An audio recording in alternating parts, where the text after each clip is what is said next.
Start. नमस्कार. आज आपला दादा म्हणजे सूर्यकांत गणपत आवळे त्याचा वाढदिवस आहे. दादा आणि मी बालवाडीत असल्यापासून एकत्र आहे. आज MSW झाल्यानंतर सुद्धा आज एवढा दिवस एकत्र आहे. असं मैत्री सहसा आपली टिकत नाही कोणाची. दादाचे आम्ही लहानपणापासून दादाच्या घरी जायचो. दादाची पूर्वी ही जी एवढी खुली तेवढं घर होतं. दादा जरी वडील तलाठी असले तरी एवढ्या खुलीत. आणि दादाला 4 बहिणी आणि 4 बहिणीनंतर नवसानं झाल्यामुळे दादा त्याला त्यांच्या आजोबांना आणि घरच्या एकदम अख्ख्या त्यांच्या जी परटाचा वाडा आहे त्याच्यात सगळ्यात दादा हा लाडका. कुठं जरी गेलं तरी दादा दादा. त्यांच्या आईला तर एवढं दादा ही सगळ्यांचं तोंडपाठ. असा दादाना आम्ही त्याच्या घरी जायचो तर वडील त्यांचे नोकरीला असायचे, आई बहिणी.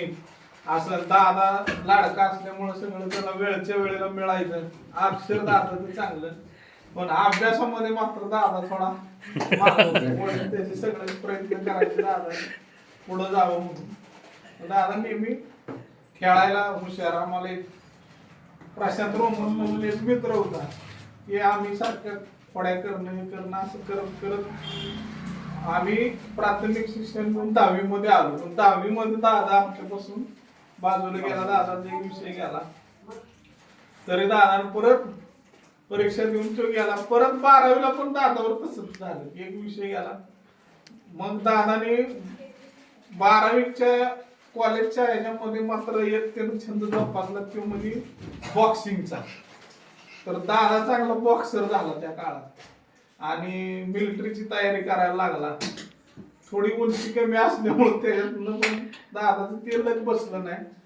मग दादानं तहसील कार्यालयामध्ये बरेच वर्ष जॉब केला. आम्हाला दाखले वगैरे काढायचे असेल काय करायचं असेल तर दादा रायटर म्हणून होतं त्या ठिकाणी सुद्धा त्यानं चांगलं काम केलं.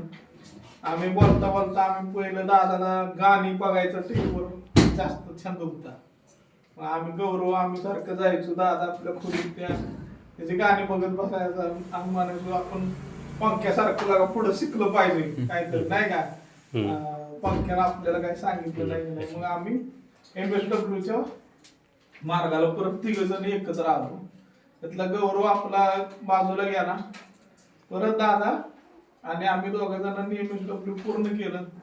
दादाला विशेष म्हणजे एवढं सगळं असून तुम्हाला पण सगळ्यांना माहिती नोकरी कॅम्पस मध्ये लागली दादाला. पहिली नोकरी तिथं पण त्यानं बऱ्याच वर्ष स्वदेश फाउंडेशन परत ज्ञान प्रकाश फाउंडेशन दादा मधल्या काळात एक त्या कंपनीत हँड इन हँडला कमी पगारात आला. परत इकडं आला. दादाचा तसा माणसं जपण्याचा आणि माणसांच्या सोबत कुटुंबासोबत आणि तो त्याच्या बायकोला पण आवाजावर बोलतो त्याला म्हणतो. पण त्याला माणसांना दुखवायला नको असं वाटत असतं आणि त्याच्या अशा गैरफायदा पण घेतात. म्हणजे काय करणार दादाला अचानक कोणतं फोन लावतो की मला पैसे जरा गरज आणि त्याला असे फसवणूक करणारे सुद्धा भेटतात. पण तरी तो म्हणतो की ठीक आहे आपलं आहे माणसं आहे हे होईल. दादाला व्यवहारिक तर तेवढे अजून एवढ्या संसारात आलाय तरी आले नाही. म्हणजे त्या असताना आपण आता स्वतःच जरा बघतो एखादं घर झालं पाहिजे होतं किंवा हे असं तसं म्हणतो. पण त्यातनं पण आज एवढ्यापर्यंत त्याचा संसार आलाय आणि आम्ही बघतोय तेव्हापासून त्या दादाने आत्ताचा दादा अजिबात काही कुठल्या ह्याच्यामध्ये फरक नाही.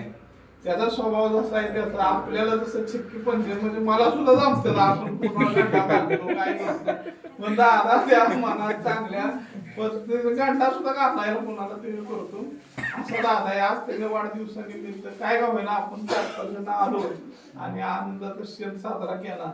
त्याच्याबद्दल तुमचं सुद्धा आभार. आणि मला बोलून जे आपण रेकॉर्ड केलं क्षण मला त्याबद्दल मी आभार मानतो. धन्यवाद.